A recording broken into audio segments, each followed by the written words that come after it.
Extreme Rules is done and dusted, so it's time for week 5 of What Happened on My Universe mode. And Raw was in Chicago, with John Cena starting the bill against R-Truth, as John Cena tried to get a win back after being destroyed by Brock Lesnar the night before in Extreme Rules. Incredible move by John Cena. Okay, he's got his win back on something a bit more important if you ask me. We had tag team action as Rybaxel took on the Shield members of Roman Reigns and Seth Rollins.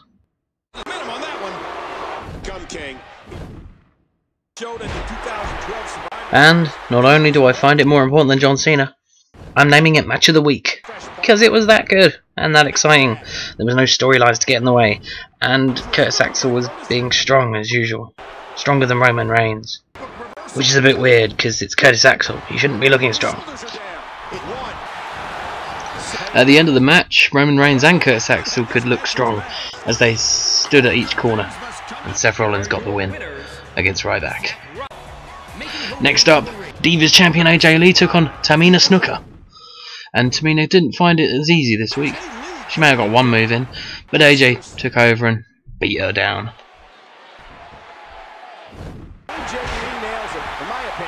As AJ Lee celebrated after the match, Brie Bella came out and rubbed her belly again to signify she wants the Divas title. WWE Champion Brock Lesnar was next, taking on Kane. And they had a nice brutal match. Big body slam. A punishing shot lands from Lesnar. As well as being brutal, this match was actually quite even, Kane getting a nice bit of offense in. But eventually, Brock Lesnar would hit the F5 for the win.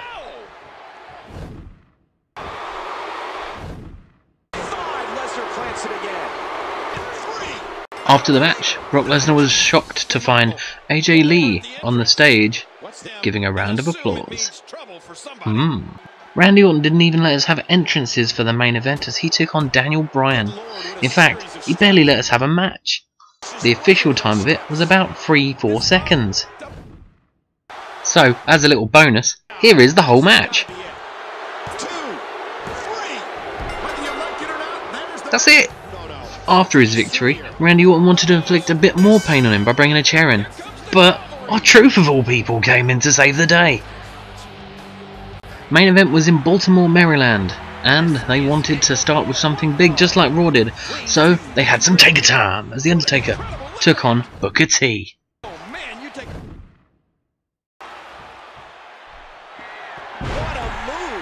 Unlike his previous outings on main event, The Undertaker didn't have it all his way. Booker T managed to get a few moves in, but he wasn't able to get a victory. The Undertaker would eventually tombstone and win.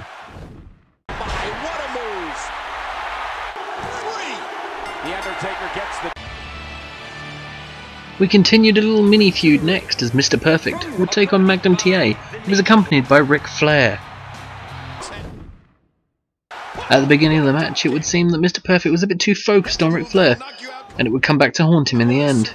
In fact, after a while, Mr. Perfect would be on the second rope and was knocked off by Ric Flair. Right in front of the referee. Jesus Christ. It all got a little too close for Mr. Perfect, as he kicked out of Magnum TA's finisher. He managed to get the advantage back though, hit the Perfect Plex, and pin for the win.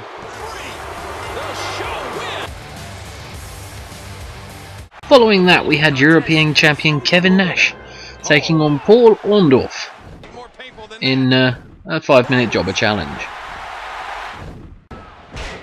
Once the jackknife powerbomb had been hit, Kevin Nash got the 1-2-3. And following that, Raven came out and did his best Brie Bella impression to tell him he wanted the title. In the main event's penultimate match, Shawn Michaels took on Batista in a Falls Count Anywhere match. But Batista didn't really want to break a sweat too much, so he attacked him from behind and destroyed him.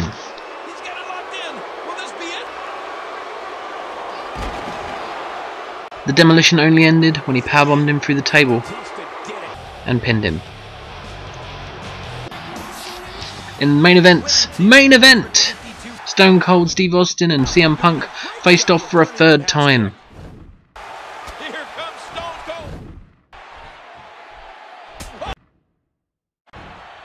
and for a third successive week, they had a very good back and forth match. I thought it could finally be CM Punk's week when he kicked out of the Stone Cold Stunner, but when Austin hit a random spinebuster, it was all over, just like that. Post-match, CM Punk seemed to be getting a bit frustrated and slapped away the handshake hand.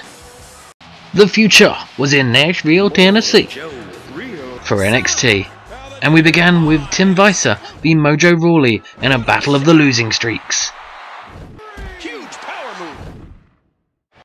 With both guys' current form, we couldn't tell who was going to win, both hitting big moves here and there. Eventually, it would be Tim Weiser that would win with the Scheizebomb. I gave it that name, I have no idea what his actual finisher is. After that, we had another WCW debut as Fit Finlay would take on Kick-Ass. And, despite Kick-Ass hitting a move here and there, he kicked his ass.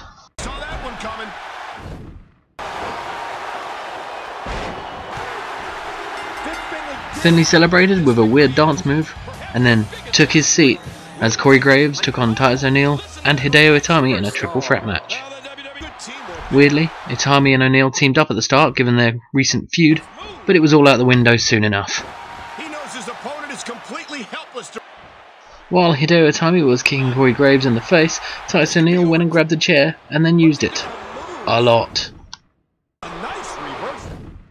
At the end of the match, Hideo Itami would hit the go to sleep on Corey Graves, but Titus O'Neil was right behind and smashed him with a Clash of the Titus before pinning Corey Graves to take the piss. A victory for Titus O'Neil. Lex Luger was up next and he would take on Kalisto, and it didn't last very long. Did more moves this time though, we had 4 on the clips. In a weird twist at the end of the match, turns out Kalisto didn't really appreciate it and told him to fuck off. Oh well. In the main event, Xavier Woods had to team with his arch nemesis Rusev against Sami Zayn and Kevin Steen. That was an absolutely incredible feat. The match was taking its natural course, no one knowing who was going to win, until Xavier Woods moved his hand away from a tag and walked away, leaving Rusev to fend on his own against Kevin Steen and Sami Zayn, and it didn't last that much longer. The match-winning move itself was a drop toe hold. Obviously his head must have hit the floor really hard. Zayn and Steen victorious. SmackDown was in Pittsburgh, Pennsylvania, and began with the Big Show taking on Darren Young. The match appeared to be all Big Show at the start, but Darren Young would get a little comeback. Look, a drop kick. A bigger drop kick. He'd grab his leg, but then Big Show would knock him the fuck out. And there was a pin, but I forgot to tape it. In SmackDown's second match, The Miz took on Bad News Barrett, and it began on the outside with Bad News taking a bit of advantage before The Miz getting it back. And then, after a bit, Bad News Barrett would get it back again in a back and forth match. Then he'd knock him out with the bullhammer elbow, and I remembered to record the pin for that one, didn't I? We were supposed to have a crazy high-flying match as Kofi Kingston was supposed to take on Dolph Ziggler, but new Intercontinental Champion Cesaro said no and attacked Dolph Ziggler before the match. Kofi Kingston would then hit a few moves and take the win. Afterwards, Cesaro would stand on the stage taunting Dolph Ziggler, much to his chagrin. In the SmackDown semi-final, the new tag team champions Luke Harper and Eric Rowan took on the Brotherhood of Goldust and Cody Rhodes, and if the tag match on Raw wasn't going to be match of the week, this one would be, because it's pretty good, even if it had a hot tag that was far too early. In a fairly back and forth match, and a lot of double team moves from the Brotherhood, they managed to do something that the Usos couldn't do in 5 attempts, and that was beat the Wyatt family. So, the Usos suck apparently, and the Brotherhood are awesome.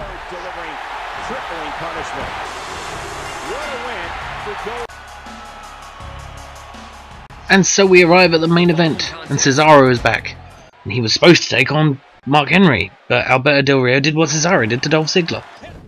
Del Rio, though, must not have hurt Mark Henry as hard as Dolph Ziggler got hurt by Cesaro, because Mark Henry managed to get a few moves in.